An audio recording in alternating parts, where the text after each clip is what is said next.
Rumors show that the iPad 5 could bring Touch ID services as well. CyanogenMod goes corporate as the company continues growing, and BlackBerry is full of a lot of good and a lot of terrible lately. I'm Jaime Rivera, and I might just plan a contest to see who wins in pronouncing my name right. This is Pocketnow Daily.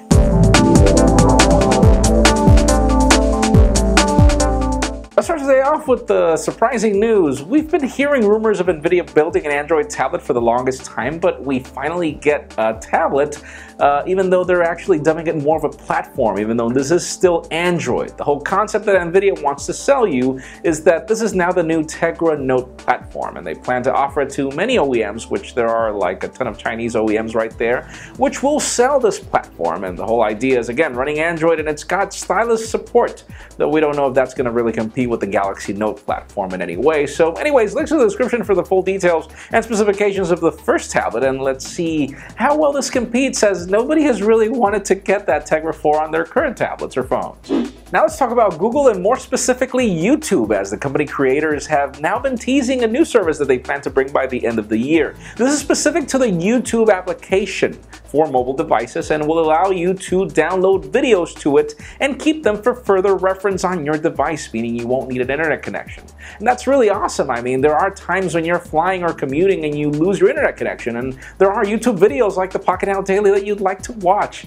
Yeah, well, the plan is that they plan to bring this by the end of the year. Obviously, we're not sure if it'll reach every other platform like Windows Phone, so stay tuned for that. And for those of us fans of CyanogenMod, because yeah, that includes me big time, well, the service just grew up. It's now a company. It's now CyanogenMod Inc. These people just moved into an office. They have secured funding, and they plan to actually make this service better than ever. The whole idea is that they're going to make the service streamlined, easy. They're going to build an application for the Google Play Store that will allow you to install the ROM as easy as installing any other application, which is great.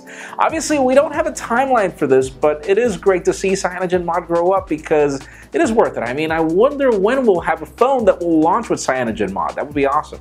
And I've been dreading talking about BlackBerry, but I have to, because there are some good and bad news here. On the good side, well, the BlackBerry Z30 was announced, which is pretty much a Z10, probably on a bigger chassis. It's a 5-inch display. Lots of better specifications, though. It's kind of interesting. Links down below for the full description of the phone. And yes, for those of you waiting for BBM on iOS and Android, well, Android gets it on Saturday, iOS gets it on Sunday, so stay tuned for that. Let's see how that goes. But then again, on the negative side, the company is now confirming that they will have to downsize as much as 40% of their workforce, because obviously BlackBerry 10 wasn't as big as they expected. So it begs to wonder, it's really sad to hear this.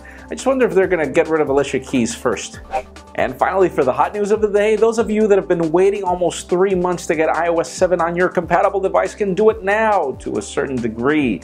As well, the servers are completely slammed. It's going crazy. I have a ton of friends that have issues installing, activating their iPhones. It is just pandemonium right now, so just be patient. You can get it soon.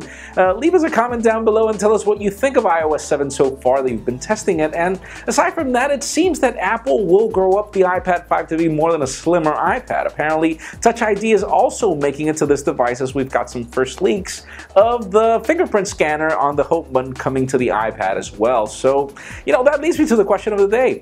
How big is Touch ID for you now that you've seen it for the iPhone 5S? I mean, is it really a service that's so compelling to you that it would make you buy an iPhone or a new iPad, for example?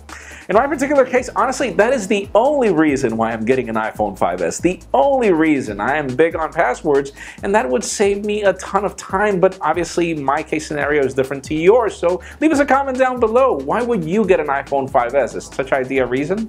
Friends, as always, for an earlier scoop of everything that's happening in the smartphone and tablet world, make sure you follow us on Pocketnow.com and subscribe to our YouTube channel as well. You can also follow me on Twitter, Jaime_Rivera. Please give this video a thumbs up if you like what you saw. I am Jaime Rivera. Thank you very much for watching. We will see you tomorrow.